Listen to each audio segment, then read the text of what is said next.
So here in France, one of the things that I started noticing sitting around the table with your parents enjoying dinner is how differently we say certain cheeses, but we're talking about the same cheeses. So in the United States, we say it one way, and if I ask for that cheese or pass me that, certain cheese, they really won't understand me. And it goes both ways. Like yesterday, it was funny, your dad used the word dollar with me, but he said Dollar. dollar, and I honestly didn't know what he was saying.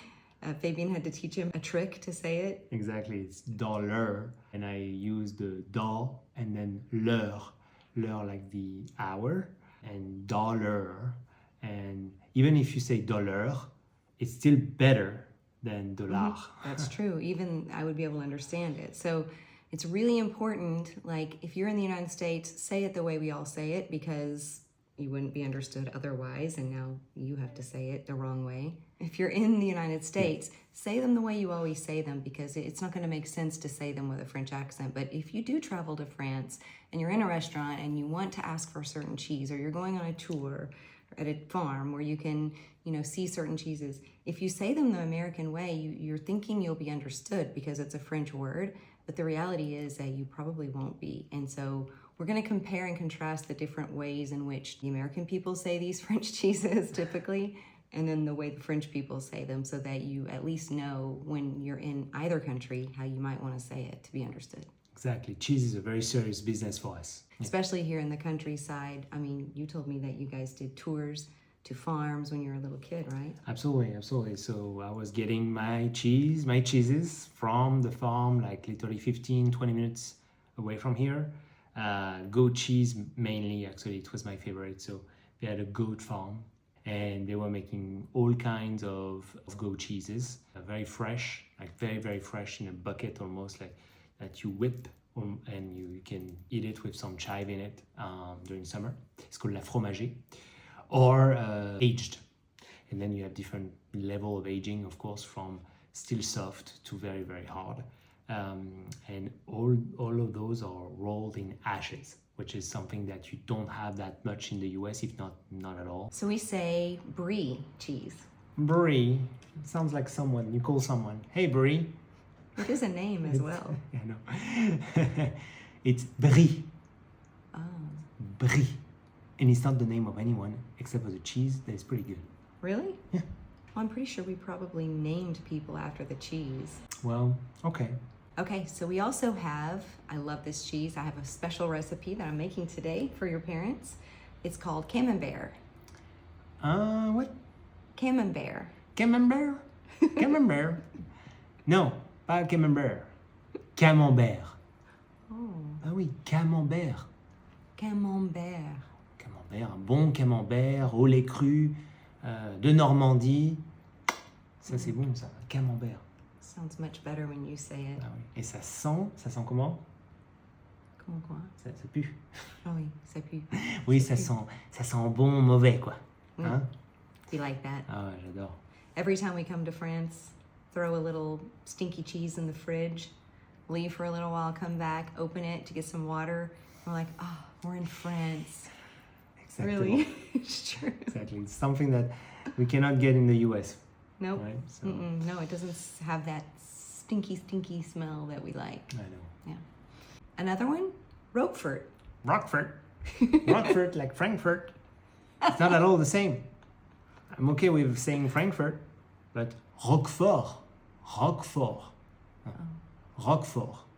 Oh, okay, you don't say the T. I know.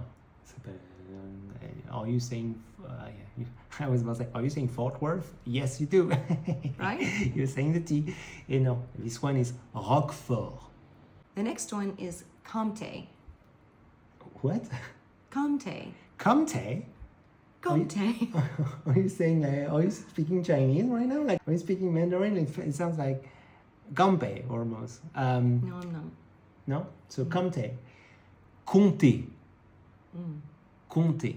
Comté. Right. Sounds like to count in French. It's actually the same exact word. Like, you would not know if it's Comté count or Comté the cheese. But if you haven't tried this one, it's amazing. Recommend the 24 months aged. Amazing. We also have Rebelon. Sorry. I don't know. I don't know. I don't know if I'm hearing like a leprechaun, like almost. It's reblochon. Bleu? Ah oui, bleu. Reblochon.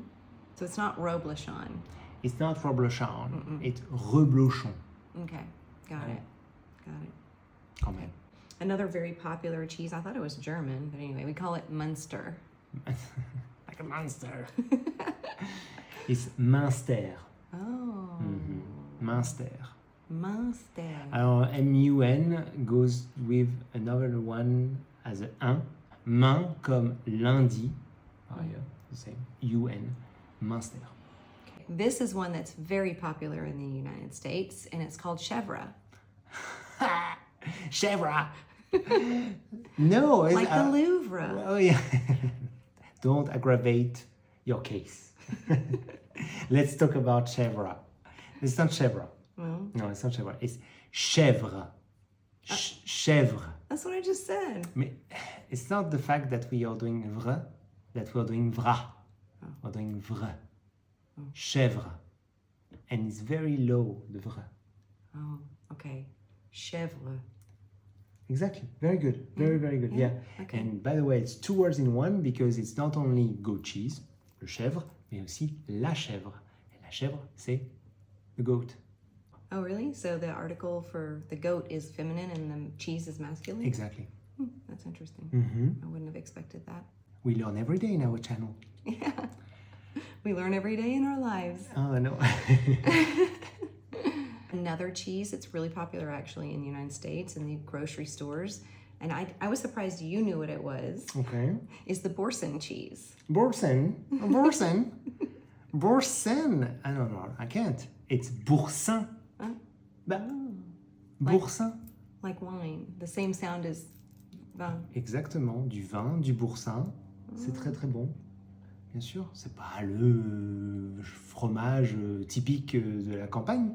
It's not the typical countryside, cheese, but it's a pretty good one, Well, it sounds so much more fancy the way that you pronounce it. For us, it's just Borson cheese, Borson cheese, yeah. And this is even in restaurants sometimes are using Borson in it. Another one, I don't know how known it is, but it's called Buffert.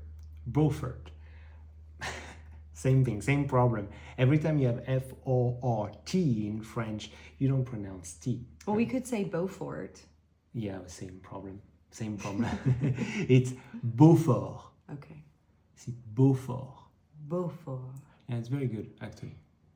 The cheese is good. It's very good, yeah. Okay. I have to try it. Will you get me some? Yeah, absolutely, 100%. Another one, again, I don't know how known this one is, but Tom de Savoie. So all the Savoie died right now. All the Savoie. C'est la tome de Savoie. Okay. Tome de Savoie. So Savoie is a certain kind of people or area? Yeah, it's actually, la Savoie, c'est dans les Alpes. It's like the Alps, it's the French Alps, not the Switzerland one. Okay. Et il y a la tome de Savoie. Very beautiful. It's a region in France. La Savoie. Okay. So one that we do eat all the time at home, lots of recipes, I love it, and it's the Gruyere cheese. The Gruyere cheese, well, it's not too bad. Yeah. This one, it's a Gruyere, and there are two types, the French Gruyere and the Swiss Gruyere. My favorite is the Swiss Gruyere, like le Gruyère de Suisse. Me too. It's our favorite, but we have also the French Gruyere, the Gruyère français. J'aime bien le Gruyère suisse. J'aime bien le Gruyère suisse. Moi aussi, j'aime bien le Gruyère suisse. I said it right? Very good. Oh, You're a French person now. Yeah, sure. Ask your parents if that's true. They can't understand me, I'm sure. We understand. This is one that we use when we make fondue. I don't know that everybody in the United States makes fondue, but my family does because we think it's fun. And we use a cheese called Emmentaler or Emmental. So first of all, you do fondue, right? Oh, We're whoops. Emmentaler. Ouch, ouch. C'est une fondue. Fondue. Fondue. Et l'emmental. Okay. Emmental. Fondue. You make a There is a little wind. at the end. Yes, fondue. And then how do you say the cheese? Emmental. Emmental. Emmental. Emmental. Very good. Did I do it right? Very, very good. Very good. Okay, the last one. We also grew up having this. I don't know how many people in the United States do, how many of us do, but we call it raclette. Raclette. It's cute. That one is cute. I cannot get mad about that one. It's raclette. So more of a pronunciation on the R and the T than we do, because we say raclette. Raclette. And for us, it's raclette. Raclette. Very good. Okay. Ce qui est aussi le nom du fromage. Le fromage raclette. Also from Switzerland, Exactly. isn't it? Yes, it's Okay. actually it's a Swiss cheese, beautiful one. We like it. We love that raclette cheese. By the way, are you saying Swiss cheese sometimes? Yeah. Instead of Emmental? Did you say that? Probably. Yeah, I think we do say Swiss cheese. But the Swiss cheese is the one with the holes in it. Is that the Emmental? I don't know. First of all, tell us which one has holes in it, the Emmental or the Gruyère. I think there's one Gruyère with holes and the other doesn't. I don't remember. So tell us in the comments. Why did we think about cheese today? It's this recipe that we're making for your parents tonight. Right. We try to take turns cooking when we're in town. So Fabian's parents will cook one night. Exactly. And then we'll cook. And that way, we take turns. So the one we're doing tonight is one they had not heard of. Nope. Although I thought it was a French recipe. It could be. And it's called Porc Camel Bear. pork Camel Bear. Basically, you just cut the pork loin in little medallions. You saute them lightly on each side, set them aside, and you melt some Camembert cheese with Dijon mustard and cream. And you put in some herbs like sage, marjoram, thyme, and then you melt all that together and you add the pork back into the dish and you serve it with some creamy mashed potatoes and green beans tonight. Oh, that's gonna be so good. I can't wait. It's one of the first actually dish that Keisha made when she met me, and it was love at first sight. Although there's a funny story with that too, because I'm a pretty good cook. I cook all the time. I've been cooking for years. But for some reason, I guess I was nervous when I made it for Fabian. The cheese burnt to the bottom of the pan and it literally turned into these little black flakes. And they were just all mixed in with this, like what was supposed to be a white creamy cheese, like a beautiful dish with pork in it, had little black flakes mixed inside. I was mortified. And of course you just kept saying, oh, I don't notice, it's so good. I still don't remember that part. I just remember her beautiful in the kitchen making a dinner for me. I mean, come on, it was such a beautiful treat. He was very sweet about it because it was obvious. They were everywhere. Well, I didn't notice. I don't even remember it. I just remember the dish was fantastic and I can't wait to taste it again tonight and share it with my parents. Yeah. Well, and I think I was just nervous because look, Prince Charming was sitting at my table. What do you do, ladies? You know what I mean, right? Well, I was just like... If you would have done that, maybe I wouldn't have burnt Yes, it. exactly. Should have. Thanks, y'all. And à bientôt.